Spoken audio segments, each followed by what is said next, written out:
জাতীয় সংহতি শক্তিশালী করার অঙ্গীকারে ডুয়ার্সের প্রত্যন্ত এলাকার 12 জন স্কুল পড়ুয়াকে নিয়ে ন্যাশনাল ইন্টিগ্রেশন ট্যুরে রওনা দিল ভারতীয় সেনাবাহিনী। 17 থেকে 24 নভেম্বর 2025 পর্যন্ত চলবে এই বিশেষ সফর।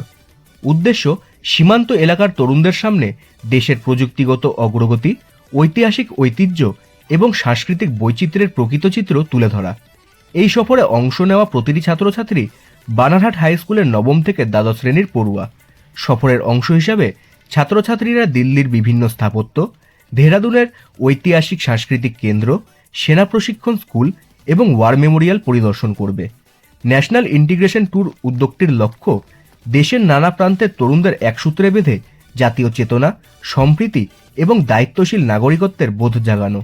সোমবার বানারহাট হাই স্কুলে আয়োজিত অনুষ্ঠানে বিন্নাগুড়ি সেনা ছাউনির ব্রিগেডিয়ার সফরের আনুষ্ঠানিক উদ্বোধন করেন। পুরো সফর জুড়ে শিক্ষার্থীদের সঙ্গে থাকছেন বানারহাট হাই স্কুলের প্রধান শিক্ষক সুকল্যাণ ভট্টাচার্য এবং শিক্ষিকা বনানী সাহা সহ সেনা সদস্যরা। যাত্রা, থাকা এবং নিরাপত্তার যাবতীয় ব্যবস্থা সেনার পক্ষ থেকেই করা হয়েছে।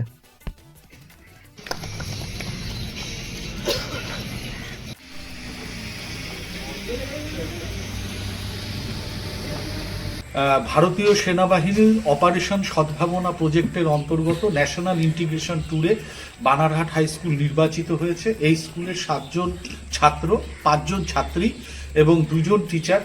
আমি যাচ্ছি সঙ্গে, আরেকজন ম্যাডাম বনানী ম্যাডাম। আমরা এবং আর্মি পার্সোনাল যাচ্ছেন আরও 4 জন। আমরা দিল্লি, দেহরাদুন, মুসৌরি যাচ্ছি। দিল্লিতে আমরা রাষ্ট্রপতি ভবন, পার্লামেন্ট সহ ওয়ার মিউজিয়াম এবং দেহরাদুনে আমরা IMA-তে কাটাবো। আমাদের বানারহাট হাই স্কুলের কাছে এটা একটা অত্যন্ত সৌভাগ্যের এবং সবচেয়ে আনন্দের, মানে আজকে আমার চোখে জল আসছে যে ছেলেগুলো যাচ্ছে কোনোদিন জলপাইগুড়ি শহরটা তারা দেখেনি, তারা আজকে প্লেনে চড়ে যেতে পারবে। এটা আমার কাছে এই আনন্দের সীমা নেই। এবং যে 12 জন ছাত্রের কথা বললেন, এরা কোন কোন ক্লাসের এবং এরা কোথায় নবম শ্রেণী থেকে দ্বাদশ শ্রেণী পর্যন্ত, বেশিরভাগই অ্যাডজেসেন্ট সমস্ত চা বাগানে। আপনারা যে যাচ্ছেন এই ছাত্রদের নিয়ে, এদের ফেরত আসার পরে কি বাকি স্টুডেন্টদের সাথে কোনো কমিউনিকেশন হবে? অবশ্যই হবে, উইথ আর্মি একটা ইন্টারঅ্যাকশন হবে। Thank you.